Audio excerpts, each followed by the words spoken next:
এক জায়গা না এক জায়গা থাকবো। আমার এখন 400 মতো। আগে একটু কম হতো, এখন একটু বেশি হচ্ছে নাকি? হ্যাঁ, আগে একটু কম হতো বলতে কি 50টা থেকে পরোটা শুরু করেছিলাম, আজকে 400 থেকে 500 অব্দি যাচ্ছে। হয়তো আমার বানানোর কায়দা একটু কম চলছে, কিন্তু পর্যাপ্ত মাল থাকলে সেলিং হবে। তো যাদের জন্য আমার এই জায়গা চলে গেছে তাদের উদ্দেশ্যে কি বলতে চাইবে? জায়গাটা চলে গেছে বলতে অত্যাধিক ভিড়ের কারণে আমাকে একটু সাইড হতে হয়েছে, জায়গা যায়নি। অত্যাধিক ভিড়ের কারণে আমার একটু সরে যেতে হচ্ছে। আমি বলছি যে আমি আসার আগে কিছু বোলাগাররা চলে আসে। আমার কথা কি, আমার এই সোশ্যাল মিডিয়া তোমাদের জন্য। আমি আবারও বলছি, যতদিন থাকবো যে আমাকে এত লোক চিনেছে তোমাদের একটা নেটওয়ার্কের জন্য।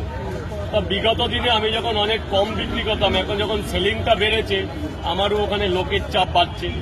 খেতে যদি আসে 10 জন, দেখতে আসে আরো 20 জন 30 জন, তার মধ্যে আরো 20 জন লাগছে বোলার। এইবার রোডটা কিন্তু 6 ফুটে, পাশে একটা ইউনিয়ন অফিস আছে, যেহেতু ওখানে ডিস্টার্ব হচ্ছে। তো আমি সবাইকে বলছি, আমি যা কন্টেন্ট দেওয়ার আমি 9টার পর থেকে দিতে চাইছি একটা আলাদা নিলিবিলি জায়গা।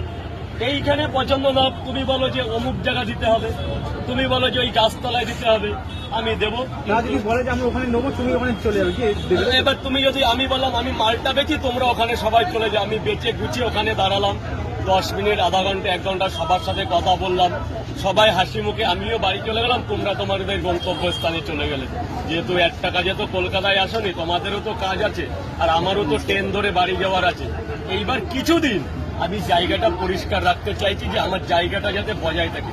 দাদা দেখো, যে যাই বলুক, জায়গা করে দেওয়া মুখের কথা না। তুমি পারবে, তুমি গ্যারান্টি না আমি জায়গা ছেড়ে দিই? না, আমি পারবো না। দেখো দাদা, অনেকে বলবে, কিন্তু হয়তো করতেও পারো, কিন্তু তার জন্য টাইম লাগবে। এই রিসেন্ট আমার মায়ের হাঁটুর অপারেশন 1,20,000 টাকা লাগবে, কিন্তু কেউ কিন্তু ওটা জিজ্ঞাসা করে না, আর আমার বলার প্রয়োজন না, যেহেতু আমার মা। কিন্তু এটার প্রতি আমার সংসার। আপনারা এমন কিছু করবেন না যাতে আমার পরিবারের প্রতি আর্থিক অনটন আসে। ঘরে মা আছে, বোন আছে, বাবা আছে, বৃদ্ধ বাবা মা আছে, এই দুটো পরোটা বেচে তাদের মুখে 2 মুঠো অন্ন তুলে দিতে হয়। আপনারাও আমাকে সাহায্য করুন যাতে আমি আমার গন্তব্যে পৌঁছাতে পারি, যেন মা বাবার চিকিৎসা করাতে পারি। আমি বিবাহিত, আমি যেন আমার একটা পরের মেয়ে নিয়ে এসেছি, তাকে যেন সুখ শান্তিতে রাখতে পারি। সবাই চাই আজকের দিনে যে স্বামীর ঘরে 2টো ডাল ভাত, একটু এলাক পোশাক। আমি যেই প্রকৃতির, আমার 2 টাকা খরচার অধিকার আছে, আমি যেন তাকে নিয়ে। কিন্তু আপনারা এমন কিছু করবেন যেন আমি আমার পরিবার নিয়ে আমি ভালো থাকি। কিন্তু অনেকে কি হচ্ছে, পরে এখানে ভালো খেয়ে যাচ্ছে, খেতে ভালো রিভিউ দিচ্ছে, কিন্তু পরে গিয়ে দুর্নাম করছে।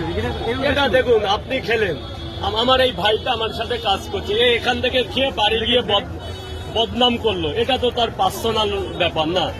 আমরাও তো অনেক দোকানে খেয়ে ভালো বলি, বাড়ি এসে বলি মা বিরিয়ানি ভালো হয়নি। এটা তাদের মন মানসিকতা, যে ভালো বলবে ভালো। দাদা, একটা ছেলে তো সবার কাছে ভালো হতে পারে না। আমি পাড়াতেও কিন্তু সবার কাছে ভালো না। আমি 4টে ভাই বোন, আমি কিন্তু 4 জনের কাছে সমান না। বোন চাই যে দাদা ভালো, যে দিদি চাই যে ভাই খারাপ। বাবা হয়তো ভালোবাসে, মা হয়তো কি, এইরকম আমি বুঝাতে চেয়েছি। পরিবারের কাছেই আমি খারাপ, মতো এই দর্শকের কাছে আমি ভালো হবো কি?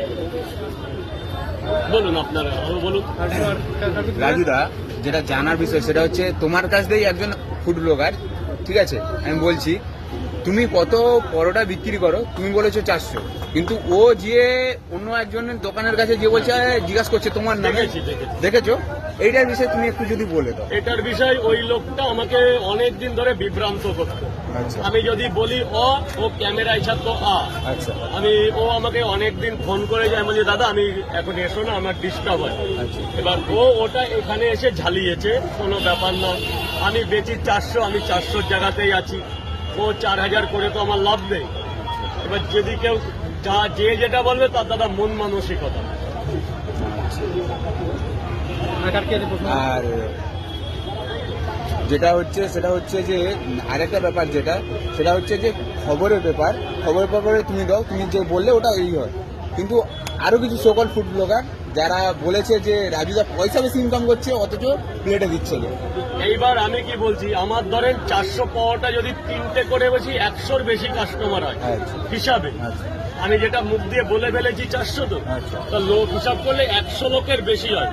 তো 100-র মধ্যে 99 লোকটা আমাকে কমপ্লেন করে না যে আমার পেপারে ডিস্টার্ব হচ্ছে। আচ্ছা তো আমি কাস্টমারের কথা শুনবো না আপনাদের কথা শুনবো? এইটা একদম। আমাকে তো কাস্টমার খাচ্ছে, তারা তো আমাকে রিভিউ দেবে যে দাদা পেপারটাই দিও না।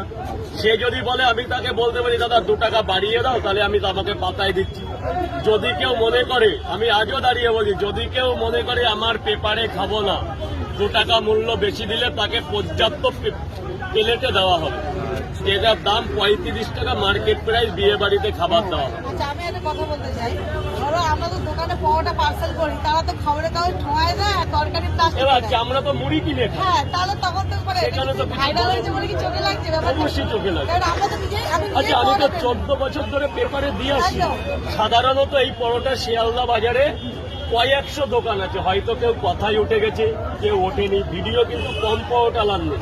আমি স্কুলে যখন কালকের মধ্যে আচার কিনেছি, কাগজ